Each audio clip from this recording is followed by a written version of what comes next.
Hey everybody, PJ here. Figured out comment about the latest announcement from the government of Canada. Mark Carney recently came out saying that they're going to be removing all of the retaliatory tariffs that were imposed in the United States as a response of some sort to uh, Donald Trump's initial tariffs that he put on the trafficking of fentanyl and the illegal immigration that is pouring from Canada into the United States. And those were the previous reasons that Donald Trump had given the Canadian government, but the Canadian government decided to put their elbows way up and retaliate, pretty much being one of the few countries in the whole world that actually retaliated. I believe it was pretty much Canada and China, the two significant countries that decided to actually impose tariffs on of their own against the United States, which is obviously an irony because Canada is incredibly dependent, economically speaking. I would dare say defense-wise too, militarily speaking. But when it comes to this particular topic, economically speaking, Canada is incredibly more dependent on the United States than vice versa. Of course, absolutely, the United States definitely does a good chunk of trade with Canada, but Canada does the overwhelming majority of its trade with the United States just south of the border. Each and every province of this country, including provinces like Alberta, my home province with all the oil and all the gas, north of 80% of our trade is with our friends south of the border. So let's take a look at what Carney actually had to say. Your critics are going to say that this is an elbows down approach, that you're backing down to Trump. What are you gaining by dropping these tariffs? So the first thing to say is let's be clear. We have the best deal of anyone in the world right now. We have the lowest tariff rate on average, a little over 5.5% versus that 16% average for the world, and in many cases much higher. We have that confirmed in an executive order of the president a few weeks ago. It's important that we preserve that.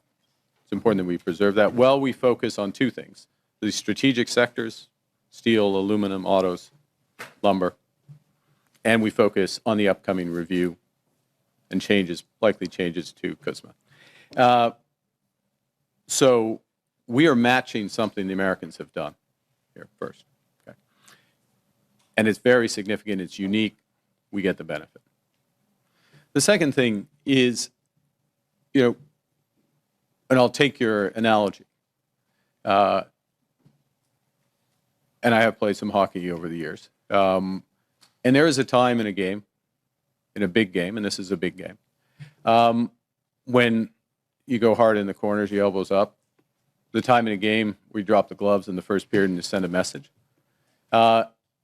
And we've done that pretty uniquely in the world.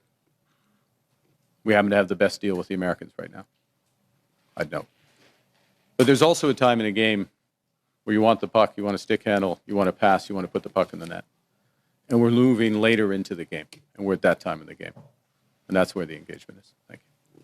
So there you have Carney looking defeated as hell, just talking about, it's the smart thing, trying to look in control when he clearly is just showing unconditional surrender, like Trump said that he eventually would. Because, I mean, at the end of the day, the United States is literally the biggest economy in the world. Love him or hate him, everybody wants a piece of the American economy, especially when you're a country like Canada, where a majority of your exports are sent to the United States and a big, significant amount of your imports come from south of the border.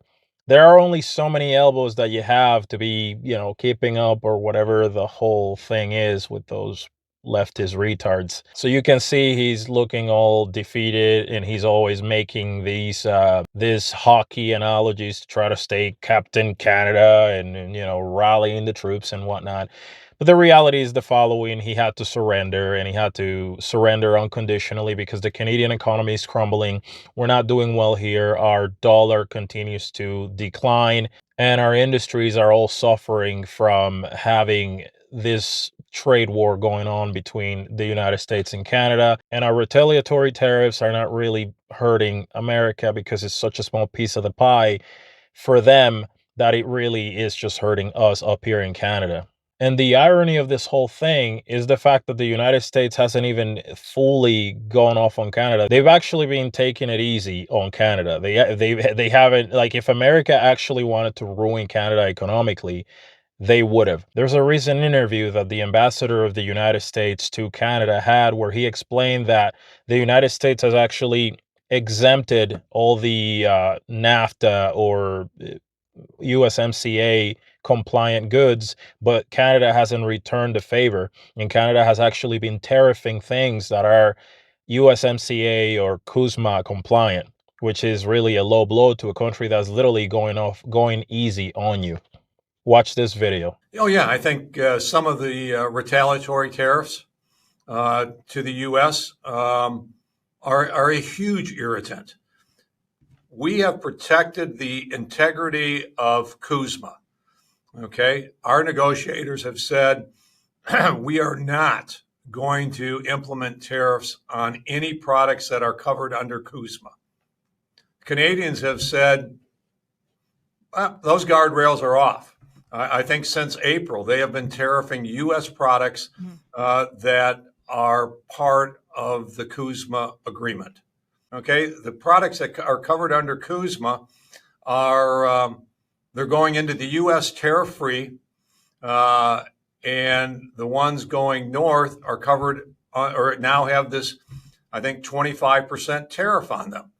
Okay, and so what it means is, I know from American companies, they're saying, hey, we're basically going into Canada and we can't sell because we've got a 25% tariff, while our Canadian competitors are coming into the U.S. with no tariffs at all.